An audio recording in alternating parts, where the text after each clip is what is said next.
Hello and welcome to Playing Pedals, the show where we don't so much review types of pedals and go, what happens if we take this type of pedal, this type of pedal and this type of pedal and put them together on a board. Today on our board we have the Electro Harmonix Linear Power Boost 1 or LPB-1. We have the Behringer UV-300 vibrato pedal, and we have the Line6 Echo Park delay running in its tape delay setting. Hello, my name is Matt. Thanks for watching.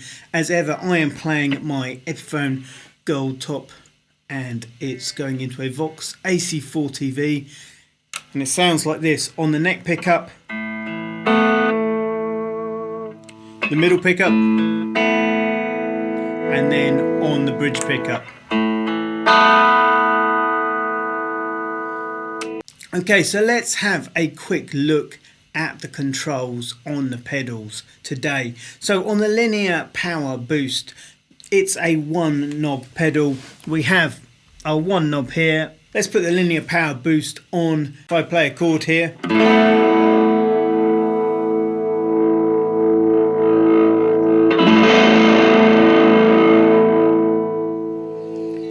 hopefully you get an idea of what that is doing. Just pushing the front end of the amp harder and harder, and on our little valve amp it's breaking up nicely as we do that. So the Ultra Vibrato, you can see on this we have three controls. We have the rise control, the rate control and the depth control. The rise control only works if it's put into this function, the unilatch function, which means you can press the pedal to momentarily engage it. We are using the standard latch function, so the pedal switches off and switches on again like that. So we just have rate and depth, and rate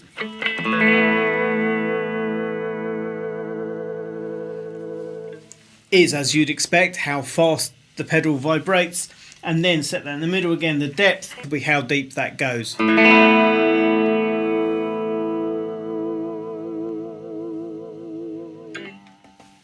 So that's our vibrato pedal, and onto the delay pedal. So on the pedal we've got tap tempo. I'm not going to fiddle with that because I've set it before to the music we're going to jam along to.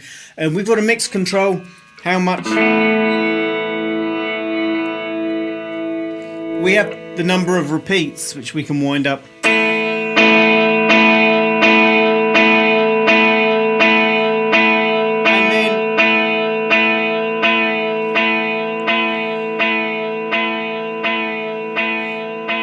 We have the modulation knob, which varies according to which setting you've got this pedal on. What that's doing is, you can hear, bringing a bit of tape, kind of wow and flutter into the sound. So we're going to jump into playing these pedals, and what we're going to do, we're going to keep them run together like that, but we're going to change how much we're engaging them, because we're going to start off subtle, sort of everything at pretty mellow kind of settings. What I want to hear pedals and playing in the context of some music, because for me, I'm either playing live or I'm recording, so it's always guitar in the context of something, and so it just gives a sense of how is that sound going to react, how's it going to make the guitar sound when it sits in a track. So yeah, I'm going to throw on a backing track and switch on the pedals and see what happens.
So first of all, with our delay, that was really buried under, and right at the beginning there I had no sense of hearing the delay. It'll be interesting to see how it's come out in the recording, but for me that was subtle, just maybe fattening out the sound, maybe not. And then the vibrato, set down like that at the sort of 9 o'clock position, I really, again, so subtle, I wasn't hearing it grab and pull the notes. And the vibrato pedal is one that can be really difficult to sit with your playing unless you're really going for something weird and wonderful, because it is pulling the note kind of in and out of tune, and it can be a bit off-putting. Turned up a little bit, got actually a little bit more of the effect.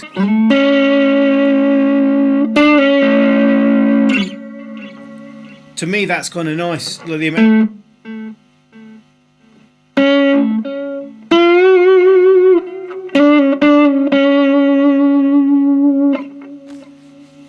I can work with that. So let's stick things more at kind of a middle position. As you can see, I already turned the mix up on the delay.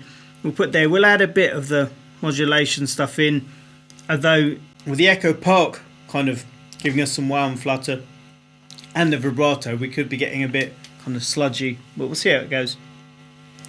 Turn the boost up to half, so now that's where we're starting. Let's give it a go.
So we're starting to get more into this is vibrato and there's lots of delay.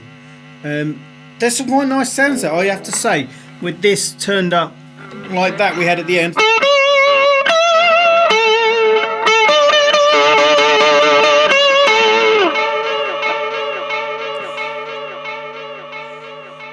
I'm looking at the amps there.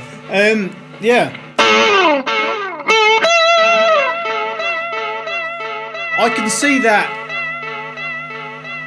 see that working for something. It's not going to be an everyday tone. I don't think vibrato is ever going to be an everyday, every song, always on kind of pedal. But I have to say there, I like that.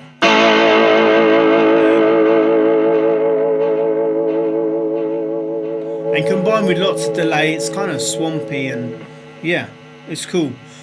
I was going to say I'm going to crank things up to where I wouldn't use it. Who knows? Let's crank it up and see what happens. We're going to wind there, boost pedal up, so we're kind of... Actually, let's go more like to 4 o'clock. This is going to be a bit more interesting. What's the rate? Well, let's start with the depth up. The rate not so much up, and we'll push that up as we go. Then lots of repeats. Turn the mix up. Turn that up. This could get interesting. Okay. Let's start up here and work our way down.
That's helped you think a little bit about boost pedals, vibrato pedals and delay pedals. Is that a combination of pedals you want to stick together on a board?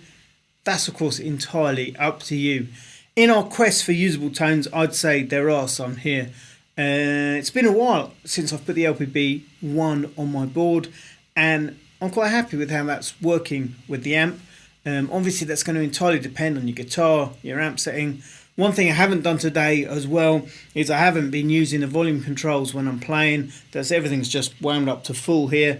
But obviously if you were going to do that, you could set the boost pedal quite hot running into the amp. You could back everything off on the guitar. So I could demonstrate that, turn that down for now and that. So if I take the guitar now,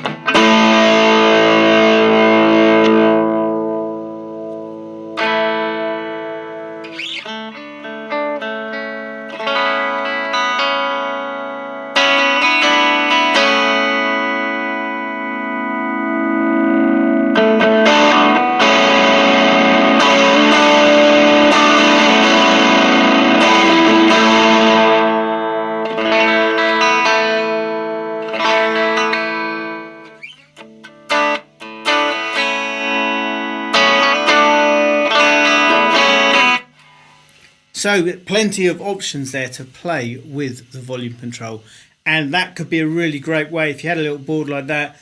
Yeah, the boost pedal just really working to push the front of the amp. Obviously it completely depends on the amp you're using, depends on the guitar, pickups, everything. So many variables, but all things to try and for you to experiment with your gear. Vibrato pedal, probably you either think it sounds cool or you think it sounds horrible. I would say if you can get your hands on one of them, the Behringer is a great way in. That's what I've done, and so far I'm using it. I like it. I won't gig it because it's very plastic and it makes me very scared every time I switch it on and off. It's the most affordable pedal on the board today. Let's throw that out there. Maybe it won't be for very long because people keep saying nice things about various ones of these Behringer pedals and their prices keep going up and up on places like Amazon and eBay. But I got given it as a present, but that person who bought it for me as a present didn't pay a lot of money for it. It was cheaper than the LPB-1, which is probably one of the cheaper boost pedals on the market from a known brand, rather than a sort of knockoff clone type brand. Then we've got the Line6 delay pedals. Probably most of us know where we stand with delay, whether we use it, whether we don't use it, whether we use it as some kind of always on, adding a bit of depth and texture to our playing thing, or whether we use it as a sort of prominent effect. I think for me, on balance, it's mostly an always on thing behind, especially in a gig context. It's the comfort blanket of knowing that, let's turn that up there, and then kind of